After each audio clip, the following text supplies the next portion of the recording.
every single United player will know who you are, 100%. Hello everybody and welcome to the United Stand. The players have been absolutely dreadful. I did famously get blocked by McTominay and Fred last year. Am I just going to respect them because they gave me so many happy memories? Yeah. Or am I going to call them out? And I just think I'm going to call them out because you know what? It's like Solskjaer. He gave me the happiest night of my life in '99 when we won that treble.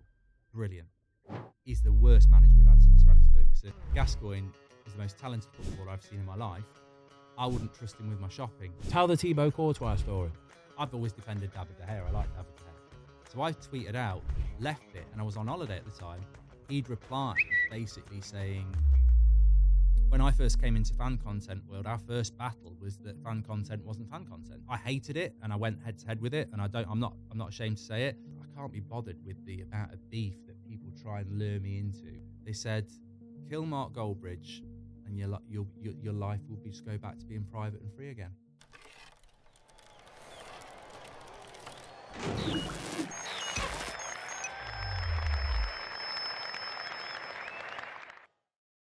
Hello everybody, welcome back to the Fozcast. Today we are joined by the mastermind of the biggest Manchester United fan channel in the world. It's Mr. Mark Goldbridge. Mark, how are you, mate? Good, thanks. Good to be on the podcast. It's a pleasure for you to join us. You're normally here for the football fill-in, but we're doing a podcast today. We are talking all things about being a creator, how to get into it, all that kind of stuff.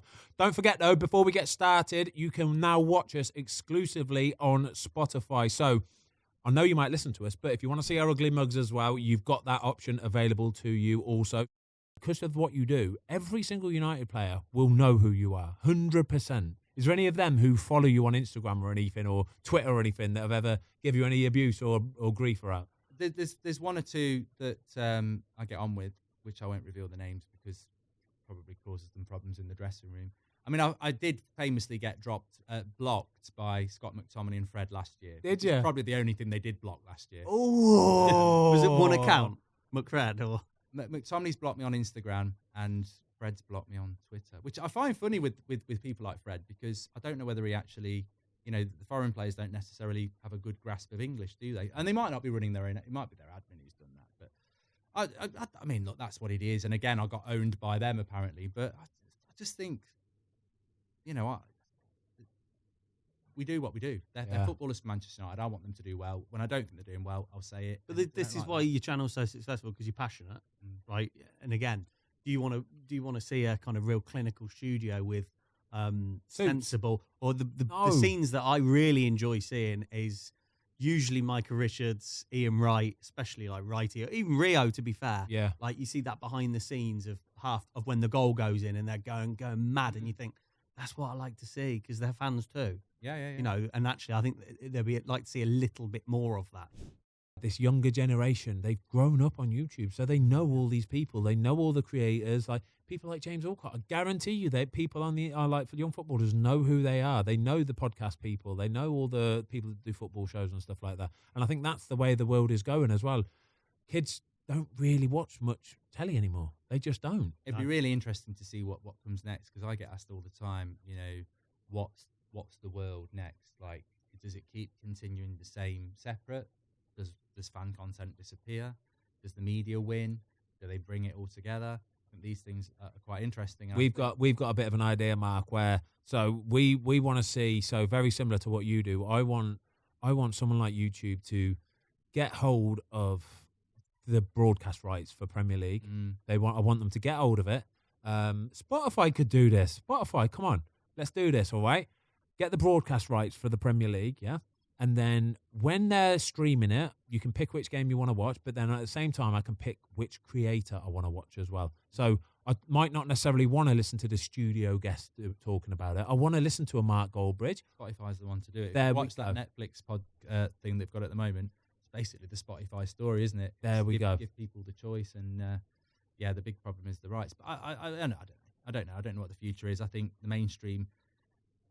I see mainstream getting YouTubers on, and I'm like, they're not really YouTubers. No, You're going for somebody who's a safe YouTuber. You're not going for the ones that people are watching. You're going, and then Sky Sports have done it a lot recently. They're getting these what they think are the social influencers on, and it's dropping. Yeah, it's not.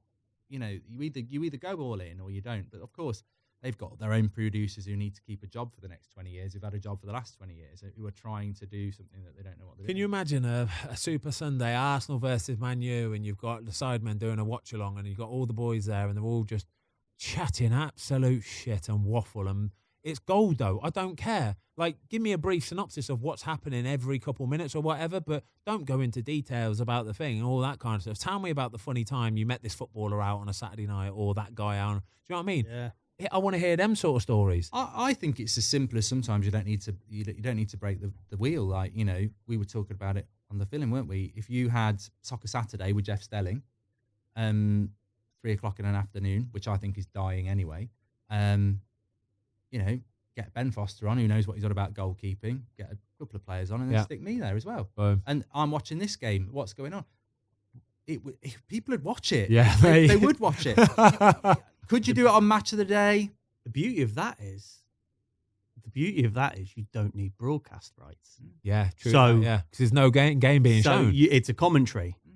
Oh, we need to start a YouTube show then. Oh my God, what's just been born We've here? just done something here. Twitter would break, because if you did that on mainstream media, like whenever I do a Talk Sport show, it makes me laugh because they'll tweet it out and they'll go, "That's me turning off," and I'm like, "Yeah, I've got their viewing figures, mate. Like, Yeah, they're bigger than the previous show. They're bigger than their normal show. Yeah. You're switching off." And if you read the tweets, you think, it's just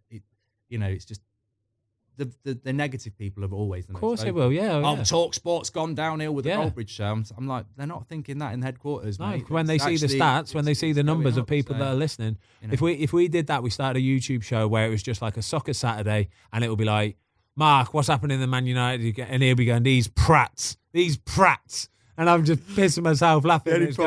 And then you could go to somebody else who's a specialist in this, or he knows that guy, or whatever. Do you know what I mean? Tell me what you think of this, and What's happening down at Plymouth, Pi? Yeah, Pi, what's happening down at Plymouth? James Alcott, QPR, tell me. That would be amazing. What happened with that goalkeeping there? Was that a mistake or what? Like, that's the way it needs to go. Thanks everybody for watching. We hope you enjoyed the latest episode of the Fozcast. Don't forget to give us a follow on Spotify. Up the Fozcast.